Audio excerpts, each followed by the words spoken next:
شفتوا بقى نسيتوني، كنت هنسى الفلفل. ينفع اقدم الطبق من غير الفلفل؟ ينفع نعمل محشي فلفل وما نقدموش؟ شايفين الفلفل يا جماعه؟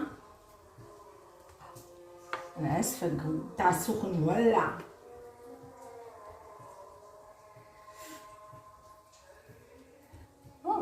ما شاء الله، الله اكبر. يعني بتاع المحشي مستوي وريحته كان نفسي تشموها معايا والله.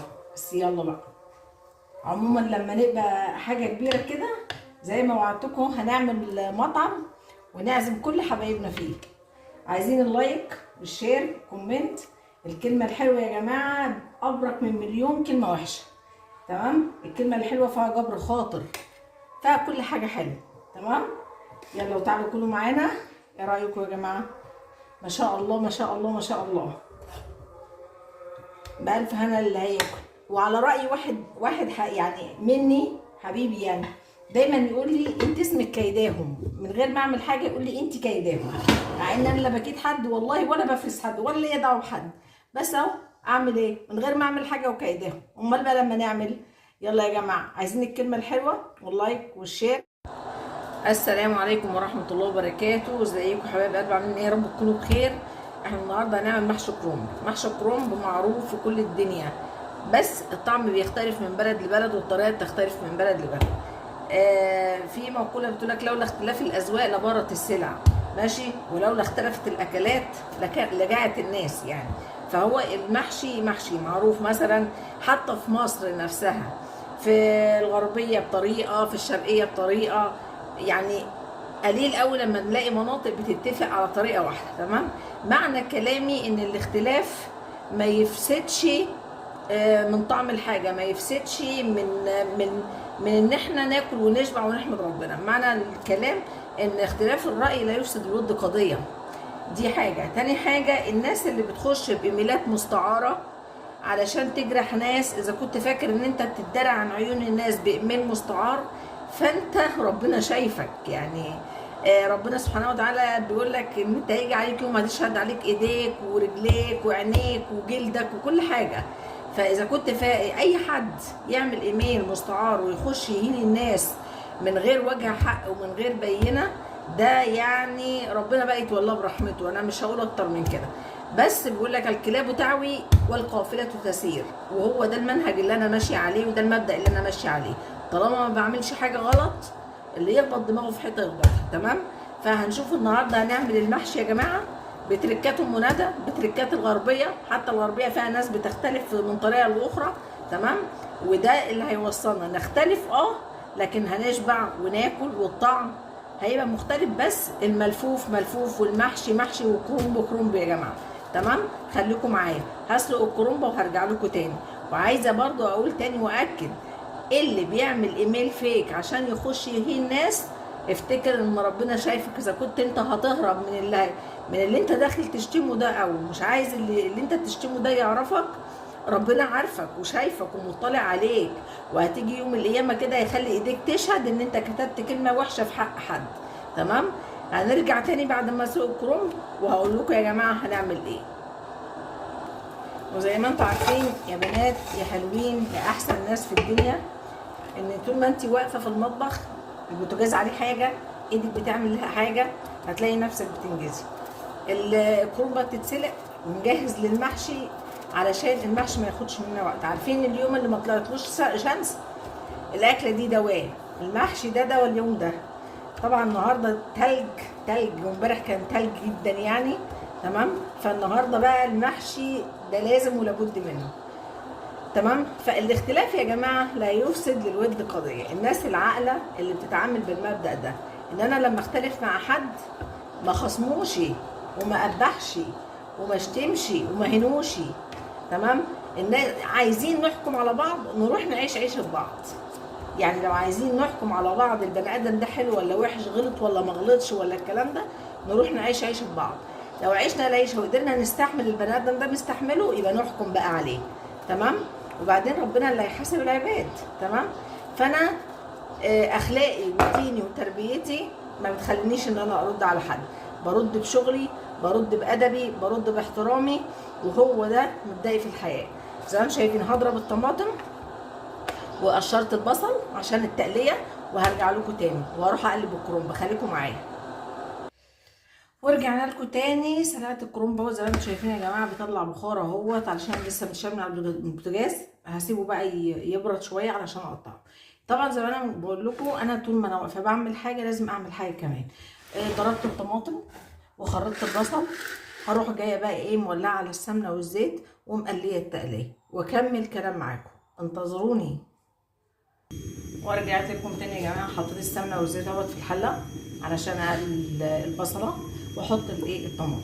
المحشي عايزين تاخدوا محشي وطعم محشي حلو، بلاش افتكاسات، بلاش نحط حاجات. في فرق بين المحشي الني في ني، وفي فرق بين المحشي المتقلي، علشان الحموضه، علشان ما تتعبوش وما يبقاش التقليه تتعب. خلوها حاجه كده هاديه كده، بلاش ايه تومه بقى ومش عارفه. لا لا لا لا خالص. هو المحشي لما تكوني مقليه له، قلي البصله بس حلو، وانت هتاخدي محشي حلو. تمام. هشوف في الاخر انا بتكلم الكلام اللي انا كنت بتكلمه ده بتكلمه ليه. هقول لكم كل حاجه في الاخر. تمام.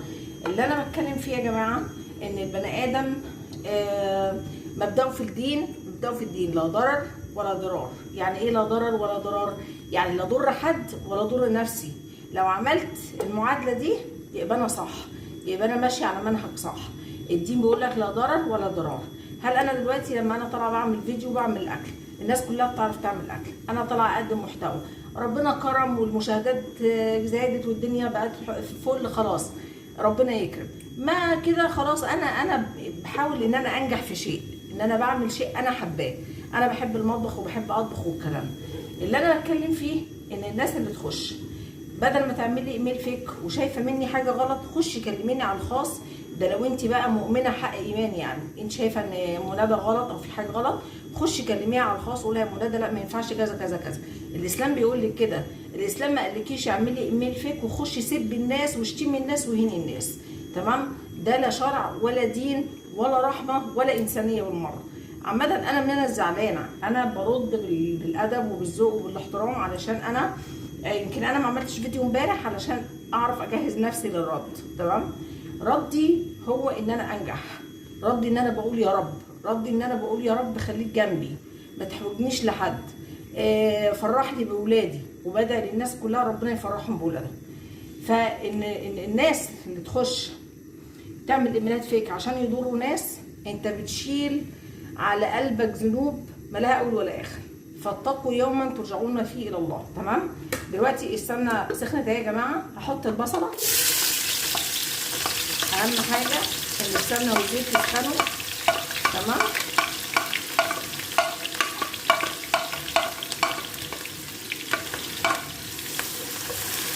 وتقلبي بقى في البصله كده علشان ايه تتقلب كويس.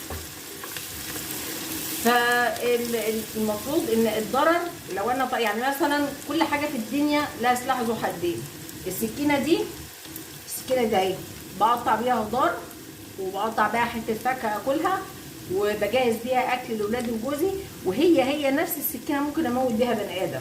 يبقى انا اللي اخترت ان السكينه دي تقطع خضار اجهز اكل لاولادي او لجوزي او لبيتي، او اخترت ان انا اموت بيها بني ادم. كل واحد عايش في الدنيا دي هو اللي بيختار حاجات ربنا كاتبها عليه. يعني انتوا فاكرين ان انتوا لا بتختاروا، لا انتوا ما بتختاروش حاجه برضه، انتوا بتنفذوا امر الله سبحانه وتعالى، بس ربنا اعلم بخلقه. يعني لما بيكون بني ادم جواه خير ربنا دايما بيزقه للخير، ولما يكون بني ادم جواه شر بيزقه دايما الى الشر. كل اناء ينضح بما فيه. كل واحد جواه حاجه دايما بيطبقها على اللي قدامه. لو هو سليم القلب وسليم النيه هيلاقيه سليم مع الناس كلها، وهيلاقي نيته كويسه وبيتكلم مع الناس كلها بطريقه كويسه. لو هو مريض القلب، لو في حد قال له سلام عليكم، ده بيقول لي سلام عليكم عشان عايز مني مصلحه، عشان عايز مني فلوس. تمام. فالناس النهارده الا من رحم ربي. تمام. انا دلوقتي النت السوشيال ميديا عليها حاجات كتير قوي. بدل ما اطلع اعمل حاجه غلط او اقول كلمه غلط او اعمل فعل غلط، لا انا بعمل حاجه صح. ايه هو الصح؟ ان انا على الاقل بجهز اكل. في بنوته طالعه كده ملهاش في الطبيخ، عجبها اسلوب ام ندى فبتقعد تتفرج عليها فقلدت ام ندى. حد دخل على الفيديو بتاعي واللي انا بقول له صلي على النبي قال عليه الصلاه والسلام. يعني اللي انا بقدمه ما هوش فيه حاجه غلط، وما بقولش كلمه غلط. ما بقولش كلمه غلط علشان الناس، لا عشان رب الناس. لان ربنا اللي حاسبني مش الناس. الناس اللي بتبقى طالعه على السوشيال ميديا تعمل غلط. يعني احنا دلوقتي يعني اللي مزعلني بجد من الناس اللي بتخش على المحتويات لاي كلام، والناس اللي مش كويسه ويشجعوهم ويقعدوا يعملوا لهم لايكات حتى لو بتشتموا او بتتنمروا. على فكره انتوا سوري في اللفظ، انتوا كده مش انتوا كده بتفيدوهم. يعني بتفيدوهم ازاي؟ هم طالعين عشان يتشتموا، عشان يتشهروا، عشان يبقى معاهم فلوس. انتوا لو دخلتوا عليهم ما دخلتوش عليهم اصلا. يعني انا حريه الاختيار عندي، وانا بفرغ الفيديوهات كده لقيت فيديو مش عاجبني بعديه. يعني انت لقيت الفيديو بتاعي قدام منك، بدل ما تسمعيه وتخش تشتميني عديه كبري دماغك، بدل ما تشيلي ذنب الشتيمه اللي انت شتمتها لي. تمام؟ فما بيجي قدام مني فيديو كده هشيل ذنب لو فتحته، لو بصيت عليه بارادتي هشيل ذنب. فبروح جايه معدياه ليه؟ علشان ما اشيلش ذنب، وعلشان ما اشجعوش وياخد مني ان شاء الله شيلن، ان شاء الله مليم. لا حرام، ما اشجعوش ولا ياخد مني حاجه. فالناس اللي بتخش تتنمر انتوا فاكرين ان انتوا كده صح؟ بالعكس، ده انتوا غلط وبتشيلوا ذنب، لانكم انتوا لما بتشجعوهم ان هم يعملوا حاجه غلط ويغلطوا فوق الغلط غلط، انتوا اللي مشجعينهم على ده. يعني مثلا واحده بتعمل حاجه مثلا قال على التيك توك، لما تلاقي حد داعم يخش لها ولا حد يخش لها والكلام ده، هتقلع اكتر عشان عايزه فلوس اكتر. انتوا لما ما تخشوش ولا تعبروا الناس دي ولا تدوا لهم اهميه، صدقوني مره على مره هيتلاشوا ومش هيبقوا موجودين. ده المبدا، ان انت تختار لا ضرر ولا ضرار. تمام؟ لا تضر نفسك ولا تضر غيرك. يعني انا لو شفت فيديو مش كويس، انا ضريت نفسي وضريت اللي انا اتفرجت عليه. تمام؟ ضريت نفسي في ايه؟ ان انا شفت حاجه مش كويسه. العين بتشيل ذنب، الايد بتشيل ذنب، اللسان بيشيل ذنب، الجلد بيشيل ذنب، كل حاجه بتشيل ذنوب. انت اللي بتستخدم جسمك ده في ايه؟ في طاعه الله سبحانه وتعالى وفي ذكر الله، ولا بتستخدمه في حاجه تضر بيها نفسك وتضر بيها اللي حواليك. تمام؟ ده هو ده يا جماعه مفهوم الكلام اللي انا عايزاه.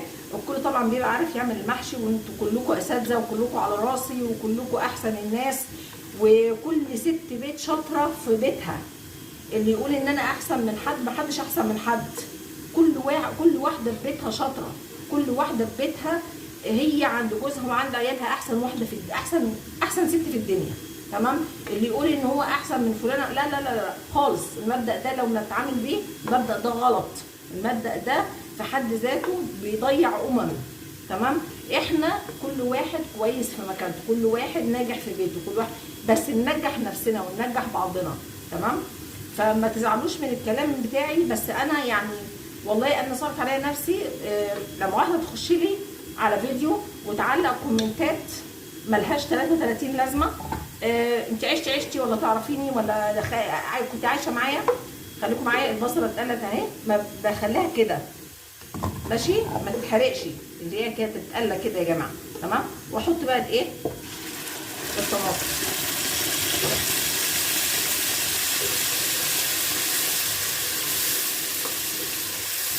خليت البصله حلو في المحشي المتسبك، هتاخدي المحشي طعمه حلو قوي.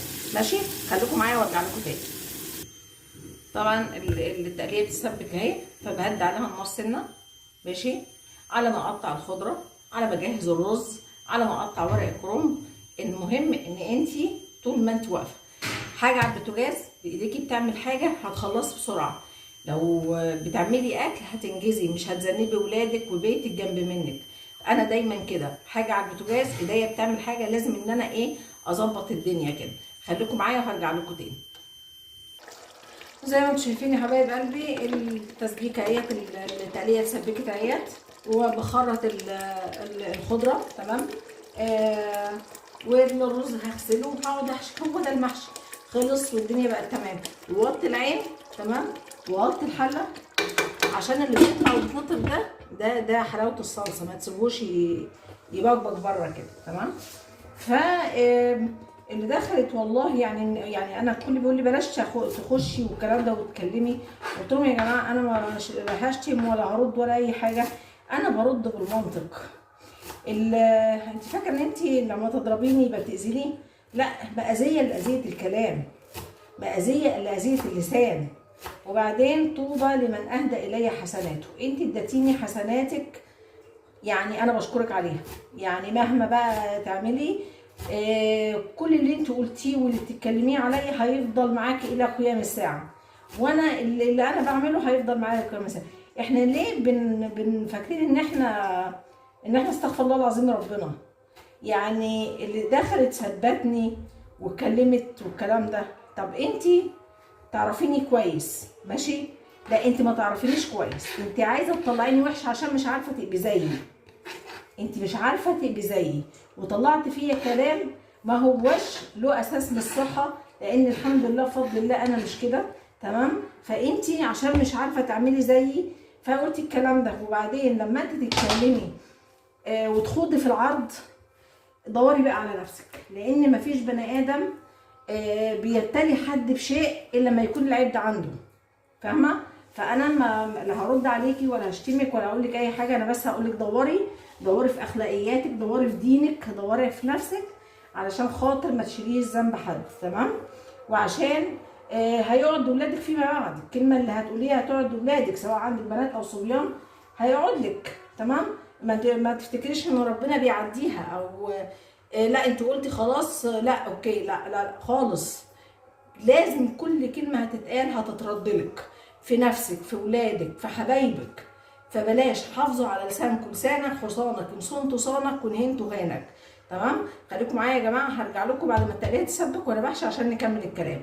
بس انا مش هحشي على طول وانا واقفه، لا انا رجلي تتكسر كده، هحشي راسها معاكم عشان نشوف الاختلاف. يعني في ناس بتعمل تقليه المحشي بطريقه مختلفه، تمام؟ التقليه دي بتاعتي.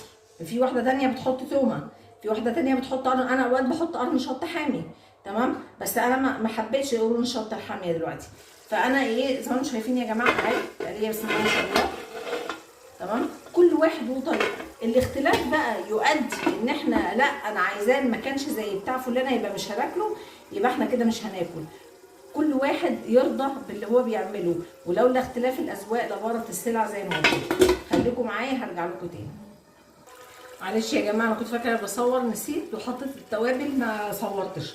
التوابل زي ما احنا عارفين فلفل اسمر وكمون وشطه وبتاع دوت 7 بهارات، تمام؟ وفي توابل المحشي كده بتجيبوها من عند العطار مجموعه بعضها بتخلي ريحه المحشي حلوه قوي. واللي بتخلي المحشي حلو قوي قوي قوي كمان هم ده شويه ده دول شويه خضره كده مع شويه شبت كده ويتقلبهم مع التقليه. ما بحطش الملح يا بنات الا الاخر، مش عارفه ليه، بس هي كانت والدتي تقول لي كده، حط الملح في الاخر، تمام؟ اهو. والتقليه بسم الله ما شاء الله، اللهم صل على رسول الله، جميله بسم الله ما شاء الله. هقطع معاكم الكرنب عشان اوريكم الاختلاف، وفي ناس بتقطع الكرنب ازاي واحنا بنقطعه ازاي. خليكم معايا دلوقتي يا جماعه. الكرنب اهوت تمام اتسلق وبرد، ودي اللي احط فيها دايما بحطه في المصفى عشان ينزل الميه هنا كده، لان الميه لما بتتركب مع الورق بتعمل له ريحه، تمام؟ فانا بحب الميه تنزل بعيد عنه، تمام؟ والنهارده يا جماعه الجمعه صلوا على النبي كتير، اللهم صل وسلم وبارك عليك يا سيدي يا رسول الله صلى الله عليه وسلم. اللهم صل على سيدنا محمد عدد ما كان وعدد ما يكون على الحركات والسكون. دايما يوم الجمعه ده خصصوا لكم شويه كده الصلاه على النبي. دايما بصوا بقى التقطيعه عشان ايه وانا قاعده بحشي هتنين اصلي على النبي يعني، بس بعد ما اصلي الجمعه ان شاء الله. بصوا يا جماعه انا امي بتقطعه كده، تمام؟ وعودتنا ان احنا نقطعه كده، تمام؟ كده. الاخضر ده بنحطه في قعر الحله علشان خاطر ايه ما الحله ما تبقى مستويه من اولها لاخرها ومفيش حاجه، لو حاجه اتلسعت تبقى في الورقه، تمام؟ في ناس تانيه بتفرد الورقه وتعمل كده تعمل كده، فاهمين؟ هو ده الاختلاف، ان انت بتختلفي من بلد لبلد. في ناس بتقعد تقطع الورق على بعضه كده وبعدين تاخد وتحشي، احنا لا بناخد ونحشي على طول، تمام؟ بس بنوصل في الاخر لايه؟ انه بنعمل محشي، صح ولا لا؟ يعني فكري غير فكرك غير فكر اي حد، مش يعني مش بنقف على لبعض. يعني انا مثلا انا ممكن تفكيري يبقى مختلف عن تفكير اختي، تمام؟ عن تفكير امي، عن تفكير ابويا، بس الاختلاف ده ما يخليناش نوصل لمرحله صعبه في الفكر. احنا لازم نبقى لساننا كويس، معاملتنا كويسه، عشان نطلع من الحياه ديت وربنا راضي عننا سبحانه وتعالى، تمام؟ ده التقطيعه اهيت اللي امي عودتنا عليها. طبعا اللي امي عودتنا عليه ربنا يديها الصحه ما بنساهوش، وما بحاولش ان انا اقلد حد، انا اقلد امي، اقلد امي في عمايلها كانت، وكان نفس امي ربنا يديها الصحه في الاكل حلو قوي. ربنا يديها الصحه يا رب، ويخلي الامهات كلها يا رب، ويخلي لي ولادي ويفرحني بولادي. تمام. فانا بشكرك يا اللي دخلتي وغلطتي وشتمتي. كفايه ان انت زعلتي ولادي ونيمتيهم معيطين، ها، وافتكرت ان انت كده عملت الصح. طب انا غلطت مثلا من وجهه نظرك، انا وحشه. طب ولادي ذنبهم ايه؟ ولادي عملوا لك ايه؟ ولادي عملوا لك ايه؟ ده ربنا بيقول لا تزر وازره وزر اخرى. وانتي بتاخدي العاطف الباطل عشان ترضي غرورك وترضي انانيتك وتطلعي نفسك ان انتي عملتي كده الصح. لا والله انتي عملت الغلط. وبعدين ما انتي ظلمتيني انا كمان. انتي شفتيني بعينك، انتي اللي بتتكلمي اللسان بيضرب وبس. انت شفتيني؟ ده ربنا بيقول لك ان جاءكم فاسق بنبأ فتبينوا ان تصيبوا قوما بجهاله فتصبحوا على ما فعلتم ندمين. ليه نوصل للمرحله الوحشه؟ احنا بقينا متدنيين في الفكر. ليه نوصل للمرحله دي؟ فيا جماعه اعذروني للكلام النهارده. كان لازم ان انا ارد عن ولادي وارد عن نفسي. انا اتطلقت الطلاق حلال والجواز حلال، تمام، شرع ربنا سبحانه وتعالى، وكل شيء اسمه ونصيب زي ما بنقول. لما بنيجي واحد يتجوز واحده وتكون قريبتنا ولا حاجه ونقعد نقول ايه ده اسمه ونصيب، لكن لما بتيجي عند واحده بره، يعني مثلا لو واحده بنتها اتطلقت مثلا لا قدر الله، اسمه ونصيب، تمام. لكن تيجي عند واحده تانية ده علشان عملت كذا وكذا انتوا ليه بتجيبوا اللوم على الست؟ وبعدين هو يطلب لي كل شيء في الاخر، في الاول وفي الاخر اسمه ونصيب. انا الراجل اللي انا كنت متجوزاه محترم، تمام، ابو ولادي راجل محترم، انا ست محترمه، الراجل اللي انا اتجوزته محترم، تمام، محافظ عليا وخايف عليا وبيشجعني لانه عارف ان انا ما بعملش حاجه غلط. فيا جماعه بلاش نرمي بعض بهتان وظلم، بلاش. يعني يعني انت دخلتي لي على الخاص، ومع ذلك انا يعني انت استفزتيني بما فيه الكفايه. والله ما سبيتك، والله ما قلت لك ولا رديت لك كلمه من اللي انت قلتها لي، خوف ان انا اشيل ذنب قذف المحصنات، فاهماني؟ عشان انت بتداري ورق مال، انت اتداريتي مني لكن ما اتداريتي قدام ربنا، لا لا لا خالص. فنصيحتي يا جماعه لاي حد، طبعا ده احنا بناكله، كانت امنا قعدنا جنبها كده وتدهولنا كده، يعني كنا بسم الله ما شاء الله ما بطلش اكل كرنب. ربنا يديها الصحه يا رب، ربنا يديك الصحه يا ماما يا رب ويخليكي. فيا جماعه احنا عايزين نطلع من الدنيا دي وربنا راضي عننا. ربنا هيرضى عننا ازاي؟ بان احنا نتدارى ونستخبى، وعملنا زي اليهود، عملنا زي الناس اللي ما تعرفش رحمه، تتدارى وتضرب من بعيد لبعيد. ليه؟ تعالي في وشي قولي لي، عندك الجرأه تعالي في وشي قولي لي، لكن تتداري وراء ميل ومش حركه برضو، يعني مش حلوه، تمام. فانا هخلص المحشي وهحشي المحشي وهوريكم المحشي بعد ما يخلص، وناكل المحشي بألف هنا. وصلوا على النبي يا جماعه. النهارده اللهم صل وسلم وبارك عليك يا سيدنا رسول الله. النهارده الجمعه وانا مش قادره اقف، فهضطر ان انا اخد كل الحاجات دي واقعد علشان اعمل ورقه قاعده، ماشي؟ اشوفكم بعد ما اخلص حشو. لا هوريكم برده التقليه وهي بتتقلب مع رز كده وهي حمراء وحلوه كده، ماشي؟ خليكم معايا. ورجعنا لكم تاني يا جماعه. اللهم صل وسلم وبارك عليك يا سيدي رسول الله. شويه الملح هم، تمام. بقلب بقى كله في قلب الحله، في نفس الحله. وبعد كده ده طير هنا، ده هنا، عشان ما نيلش الدنيا وعك والكلام ده. الخضره هي غسلاه يا جماعه، بسم الله ما شاء الله، اللهم صل على النبي، تمام. اهم حاجه ان انت تغسلي الخضره، تغسلي حاجتك كويس، تمام. وتبداي بقى ايه؟ تحطي الرز. ده اللي امي علمتهولي، تمام. وفي حاجات تانية انا بعرف اعملها، مثلا ازود حاجات الكلام ده على حسب ايه المزاج ما يطلب. لكن ده اللي ما يتعبش المعده، ده يعني حطيت شويه خل ومعلقه سكر برضو يا جماعه عشان تبقوا عارفين. ده عشان خاطر الحموضه، الناس اللي عندها حموضه، الناس اللي صدرها وجعها يخلوا بالهم من الحته دي، لان المسبك بيتعب المعده، تمام. الرساله اللي والله اللي عايزه اوصلها بجد، يا ريت نحافظ على حسناتنا زي ما بنحافظ على فلوسنا. يعني لما يكون واحد معاه 1000 جنيه ماشي، وهو مثلا اللي معاه هيرضى يديه لحد الا اذا كان بقى خير قوي بقى والكلام ده، انتوا فاهمين، هيدي، تمام. لكن الناس النهارده بقت بتحافظ على الفلوس وتبعزق في الحسنات.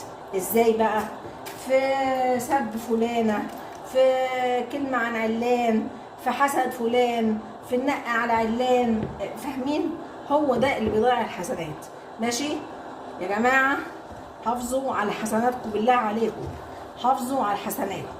بصوا انا ما بحبش اللي هو الحاجات دي، لا انا بحب اعمل بايدي، عشان الايد سبحان الله العظيم. الناس بتقول لك لا البسي الجوانتي ومش، يا جماعه جوانتي ايه؟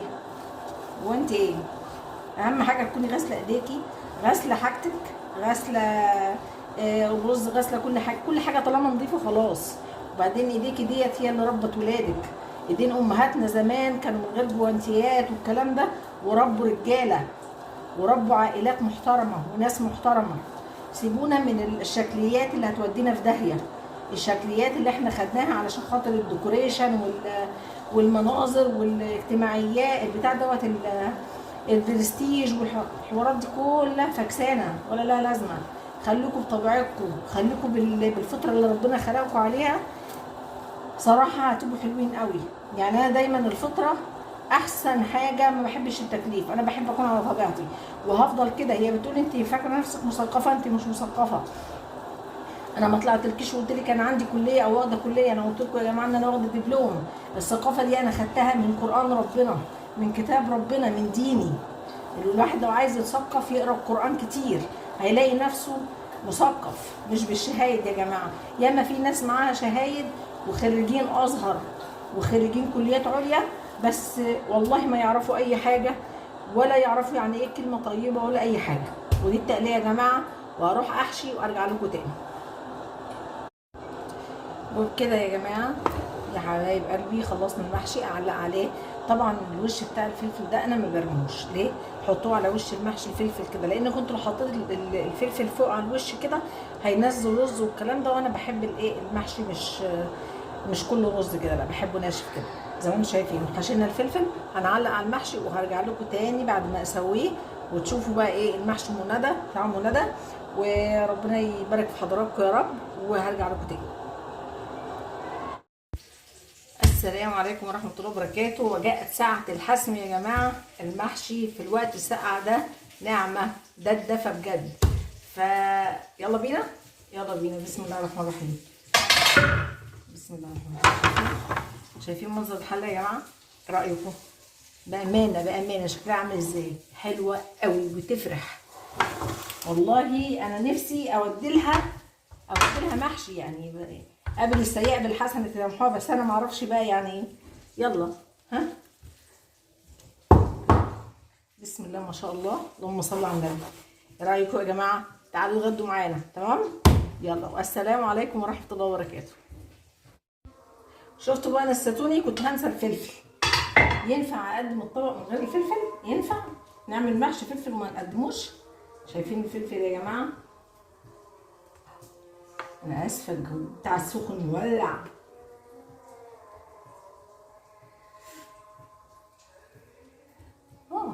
ما شاء الله، الله اكبر. يعني بتاع المحشي مستوي وريحته كان نفسي تشموها معايا والله. بس يلا بقى. عموما لما نبقى حاجه كبيره كده زي ما وعدتكم هنعمل مطعم ونعزم كل حبايبنا فيه. عايزين اللايك والشير كومنت. الكلمه الحلوه يا جماعه ابرك من مليون كلمه وحشه. تمام؟ الكلمه الحلوه فيها جبر خاطر، فيها كل حاجه حلوه. تمام؟ يلا وتعالوا كلوا معانا. ايه رايكم يا جماعه؟ ما شاء الله ما شاء الله ما شاء الله. بألف هنا اللي هياكل. وعلى رأي واحد يعني مني حبيبي، يعني دايما يقول لي انت اسمك كيداهم. من غير ما اعمل حاجه يقول لي انت كيداهم، مع ان انا لا بكيد حد والله ولا بفلس حد ولا ليا دعوه بحد.